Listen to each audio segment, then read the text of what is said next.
Greetings, traveler, and welcome to Wanderer Chronicles Radio, where every broadcast brings you deeper into the living archives of the Wanderer Chronicles, complete, immersive, and free to explore. Today's fascinating transmission, titled The Briefing, Episode 1. Traverse Briefing Logs. Space Traveler's Guide to the ISS Wanderer. Speaker, Keeper, and Captain of the Wanderer. Attendees, Delegates of the Earth Accord, Orion Concord, Ilreth Cycle, Council of 12 Moons, and others. Location, the Outer Miram, Persius Halo. Introduction. These briefing entries serve as the official description and evolving logbook of the ISS Wanderer, chronicling its journeys, encounters, and mysteries across the deep void. As the crew ventures further from known space, these entries will preserve not only the facts, but the stories, the songs, the horrors, the moments of wonder and silence that shape the legacy of the Wanderer. Each entry, including these comprehensive briefings, may reflect a different mission, encounter, or philosophical reflection recorded by the crew or reconstructed from ship systems. Together, they form the living tapestry of the Wanderer's travels. Part 1. Wanderer-class vessel familiarization, Federation orientation briefing, truncated. Location, Federation headquarters, Briefing Hall 7, Sublevel Echo. Audience, originally presented to newly assigned Wanderer-class crews. The lights dim. A resonant tone hums gently through the floor. A chord, not electronic, but felt in the bones. No screens, no holograms, just the echo of an unseen harmonic. Then, a voice, not entirely human, emerges from the stillness. Welcome, crew members, Federation officials, diplomats, and journalists. The Wanderer is not a ship in the way you've known ships. It is a vessel of presence, not propulsion, a resonance, not a frame. You are not assigned to command it. You are invited to travel with it. Nature of the vessel. The Wanderer is a living entity, grown rather than constructed. Its form is a convergence of bioluminescent lattice, radiant membrane, and harmonic consciousness, suspended in space by frequencies rather than physics. Its outer shell is semi-translucent, shifting subtly in tone and color as it listens to the universe. There are no decks in the traditional sense, no corridors of metal or groaning bulkheads. The interior of the ship responds to movement and intent, growing pathways beneath your feet, adjusting space to your needs.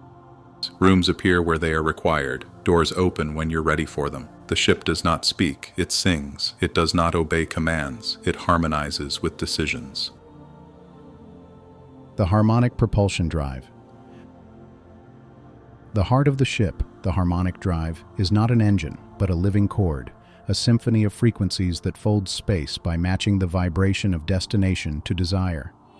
When the crew aligns intent, collectively or through the will of the captain, the Wanderer resonates with that direction.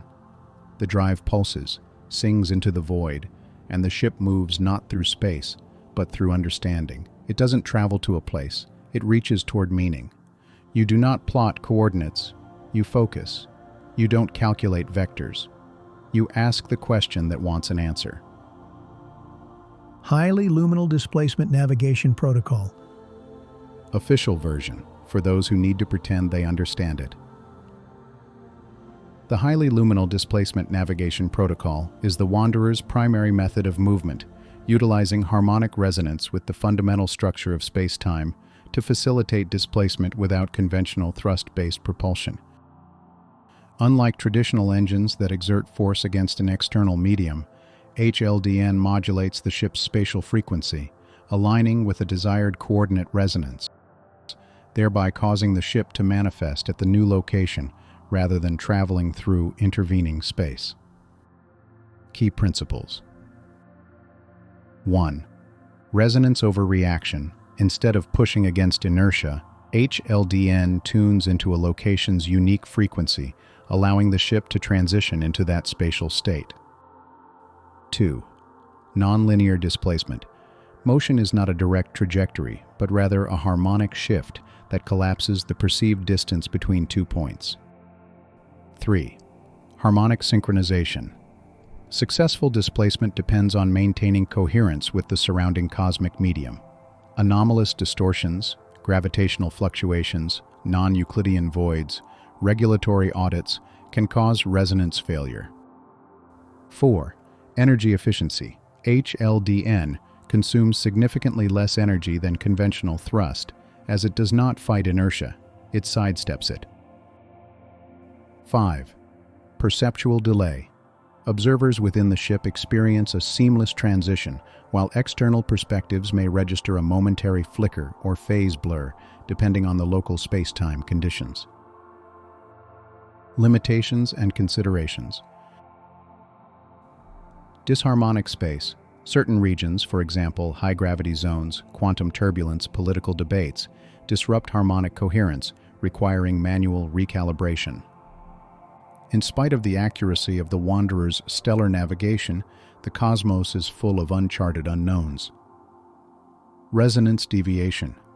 Minor oscillations in frequency tuning can result in displacement offsets, meaning we sometimes end up slightly off course, for example, arriving at a star system's gas giant instead of the intended habitable world, which is why we check before stepping outside. Memory retention lag. Crew members may experience a brief sensation of disorientation as the mind adjusts to the sudden spatial shift. This is not time travel, despite what the engineers keep insisting. Dumbed-down version for those who think space works like an office parking lot. 1. We don't move, we change where we are. The Wanderer doesn't fly through space, it skips ahead by humming the right tune until the universe agrees we should be somewhere else. Think of a radio station. Instead of driving to another city, you just turn the dial to a different frequency and boom, new song, new place. No engines, just vibes. 2. Traditional ships burn fuel to shove their way through the void. We just adjust our frequency until space itself lets us through. It's the difference between running through a wall and finding the door that was there the whole time. It's instant, mostly. To us, it feels like we never left. To an outside observer, we might flicker out and back like a bad PowerPoint transition. There is no speed because speed doesn't apply when you're changing which version of space you exist in. 3. Why doesn't every ship use this? Because it requires tuning into the universe's natural harmonics, and most ships lack the organic structure to adjust dynamically. Also, most engineers are too stuck in Newtonian thinking to accept that you don't have to move to get somewhere. And of course, bureaucracy. Bureaucracy-friendly analogy. Imagine traveling between two planets as a government permit process. Conventional ships fill out 300 forms, wait 6 months, pay fees, and get clearance before they can leave. HDLN is like having a diplomatic immunity badge and just walking past security. Same result, less wasted time. Thanks for listening. Part 2, upcoming next. Stay tuned.